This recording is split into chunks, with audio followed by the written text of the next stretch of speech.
Thank you so much, ma'am. May I now invite Dr. Rashina Bansal, who's going to talk about myopia control marketing strategies, attracting and educating patients. Sorry.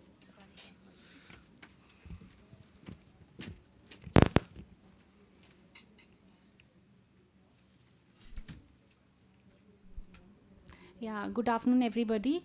So I think my talk has been mostly covered by the previous speakers, but I'll just have a detailed thing on how we market. So the thing is, we are all talking about myopia control options for the last 2 3 days. So the main thing is, how do we reach the community? How do we approach them that these are the new options? Unless and until they have an information or knowledge about these things, they are not going to proceed further. So why market myopia control? This would indirectly help our patients to basically achieve and control myopia so that it doesn't reach a stage where they have ocular health complications in the later ages. If they have proper knowledge and we have outreach the community through more information, our chair time would reduce and the dependence on visiting multiple doctors would come down, and indirectly it improves the profitability of our own clinic. So how do we market? So there are two ways, either internal marketing or an external marketing. Internal marketing, first, when the patient has come to you who has a myopia, explain all the options available as the previous speakers have shared.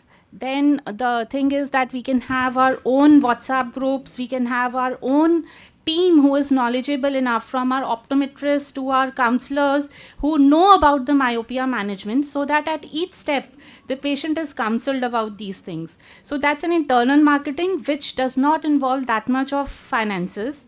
Then the second option is an external marketing where we can involve PR, we can have social media things where we are putting posts, Insta posts. Everybody is on digital media these days. So that has a cost obviously involved in it. So the first step is to create a myopia clinic. You have to ingrain myopia management in your own staff. You have to have a culture in your clinic that, okay, earlier when I was doing my MBBS or my post graduation, we just took myopia as a normal refractive error. But as on now, with the pandemic and increased use of digital devices, we are seeing that it's becoming a epidemic by 50% of population. So we should not scare the parents, but at least create awareness, and this will come through our own team and also the patient education. So our staff should know why this is beneficial to the patients and how we can grow indirectly our practice also through this patient education, and the patient should be given awareness about these clinics. So there should be myopia management signage everywhere. So our role should be not to sell our practice, but basically create awareness that there's something known as myopia clinic where we can handle this, and the myopia progression can be controlled. We can have posters all over. We can have photographs of the successful patients, or maybe take small videos and put it on our basically waiting room area, where the people know that these are the positive things which has happened when the child has taken a myopia control option, which will basically motivate the parents to ask us that what is this. It should not be that the person is reading on Google, or maybe a friend is telling, okay, Dr. Rashina is managing this, please go to her. That's another indirect way. But if we are telling this to the patient on the first hand and they already have a knowledge about it, on the next visit they will themselves ask, they would have googled, read about it, so they'll come back and ask, I want to think about this option. So they'll read about it and they'll be more assured to take that treatment. You should have brochures about myopia control management in the clinic.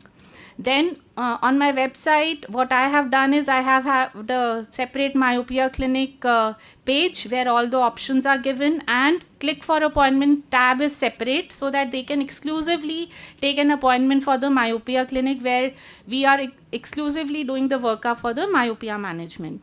Then parent education, as Dr. Aloka has wonderfully covered. The first message is starts when the patient is with you, the parents are with you at the first checkup. Make them aware about all these things, all the myopia control options. But as Dr. Jethani said, that should start on the next follow-up if we are seeing any progression, not on the first visit itself. So we should discuss this with the patients who require it, not everybody. In the waiting room where these options are already displayed, they will know that this is required when. Okay, so there are two types of things which happen. One, a parent will be there whose child is myopic, and the parent himself or herself is myopic. They already know what they are going through. Yes, so it's easier to counsel them, but the main question arises is, ma'am, when we are putting glasses, हमारा 18 साल पे रुक गया, तो अब बच्चे का भी रुक जाएगा. What is the need? So we should make them aware that with every increase in diopters of myopia, what are the ocular health implications? And if these options were with us earlier, we would have helped you also. So as Dr. Aloka said, we should resonate with the parents' thoughts. Yes, we should understand they are not in that anger mood. They are trying to understand. So the amount of counseling should correlate and resonate with their basically expressions and the way they are talking, what we need to understand. And the second is the parents are not myopic. Their major concern is that none of us have glasses in the family, why my child got it. Yes, and they will not know what their child is facing. I see that first time a child comes 5 years old, -8 myopia, they say my child is able to pick up the smallest of thing. Yes, and you are saying he or she has -8. How do you assure them?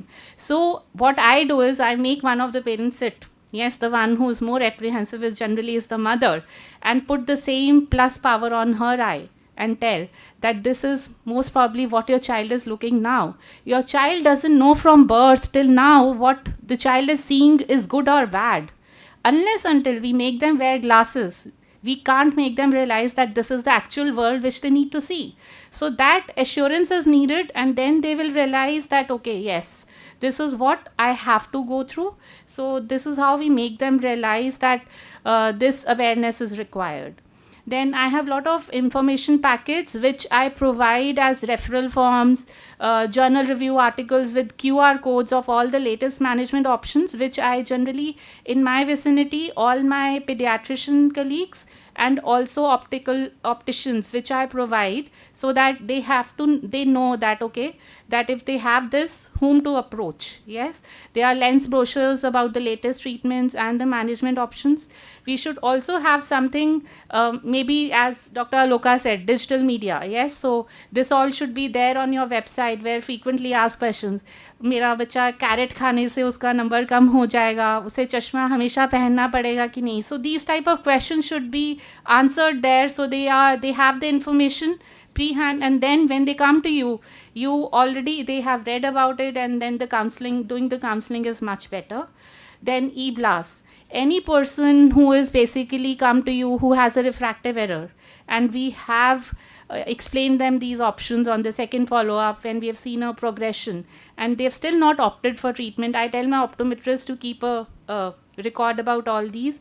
We send them emails. When they read about it, then they maybe come back to you next visit and ask for you for these options. Then lot of blogs, keep writing blogs about the myopia control management, also video logs. If you have a YouTube channel, as much as you can give information and create awareness, it will be good. Then I have my own Instagram channel where I keep posting all these things about the newer options, what is myopia, then the common questions asked, that supplements will help, not help, what are the latest treatment options, screen time guidelines. So all these will help. So to take home messages, multiple communication channels are the best. We have to build trust in our patients and not sell our practice. And education of parents is the most important thing, where we are not scaring the parents, but creating awareness about the progression. Thank you.